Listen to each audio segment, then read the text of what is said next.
Welcome to this explainer. You know that feeling when you look perfectly calm on the outside, but inside your brain is just flying at 100 miles an hour?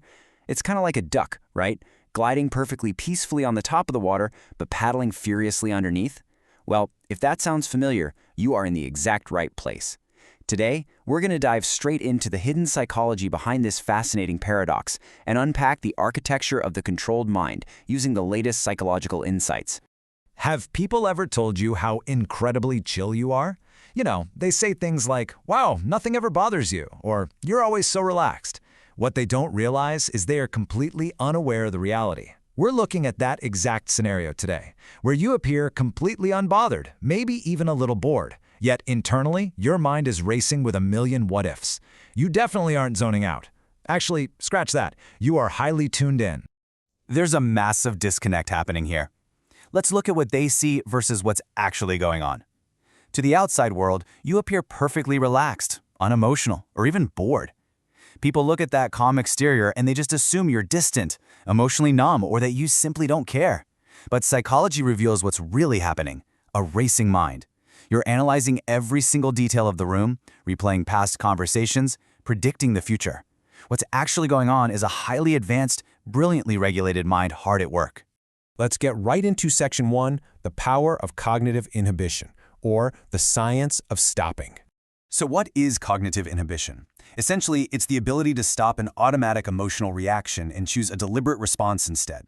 Think about it like this. When someone cuts them off in traffic, most people react instantly. They shout, they panic, they lay on the horn. But your brain does something pretty rare. It hits the brakes. While everyone else reacts instantly and emotionally, your brain hits this psychological brake pedal to pause the impulse. By hitting those brakes, you naturally create a crucial mental gap between what you feel and how you act. And it's not a fake persona, it is a genuine physiological pause. Within this mental gap, a whole world of processing takes place. You absolutely feel the emotion, but you don't immediately let it out into the world. You hold it in that gap so you can carefully inspect it first.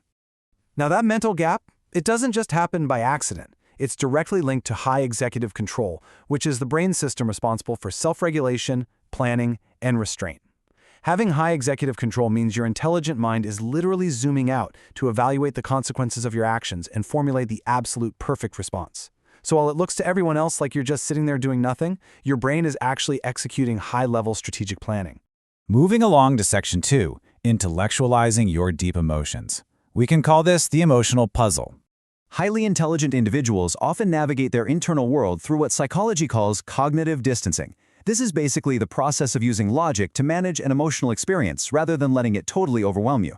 Because despite what people might assume about your quiet exterior, you actually feel things incredibly deeply. But instead of just expressing raw pain or anxiety right there in real time, you step back. You actively analyze your feelings and explain them to yourself internally, essentially using logic as a shield against internal chaos. It usually works like this. Step 1, you experience the raw feeling. Step 2, you use logic to manage that experience. And step 3, you turn that emotion into a puzzle to solve. Your mind steps in to protect you from emotional overload by systematically turning raw feeling into a solvable equation.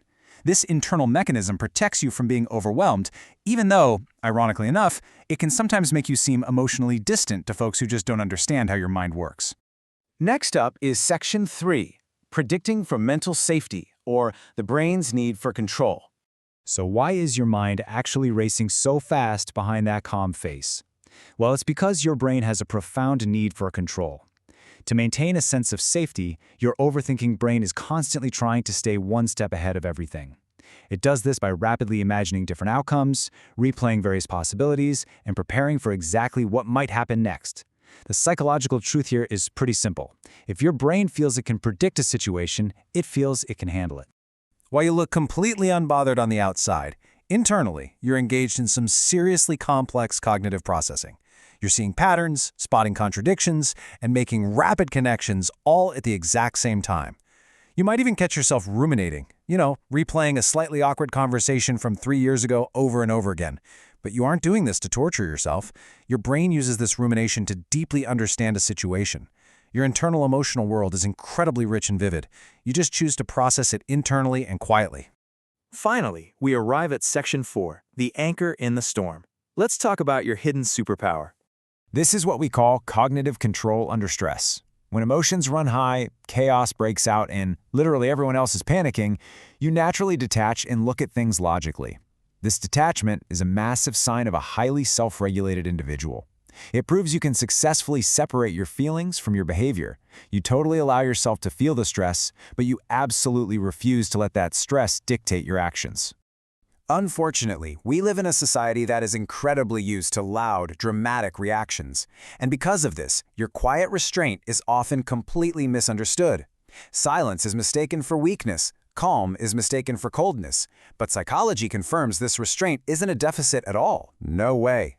It is a profound sign of confidence, high IQ, and immense cognitive strength. I really want you to remember this. Your calm exterior isn't emptiness. It is extreme mental control. The next time someone tells you that you're too quiet or assumes you don't care just because you aren't freaking out right along with them, keep this truth in mind. You are not emotionally numb. You simply possess an advanced mind that processes the world deeply, regulates emotions perfectly, and actively chooses logic over impulse. We hope this explainer has really helped decode your unique wiring. Instead of judging your quiet exterior, we've looked at the real psychology behind your brilliant mind. I want to leave you with this one question to think about. What if your quietest restraint is actually your most profound cognitive strength? Think about how you can stop seeing your overthinking as a burden, and instead start turning this brilliant mental gap into your absolute greatest advantage. Thanks for joining us for this explainer, and keep leveraging that brilliantly controlled mind of yours.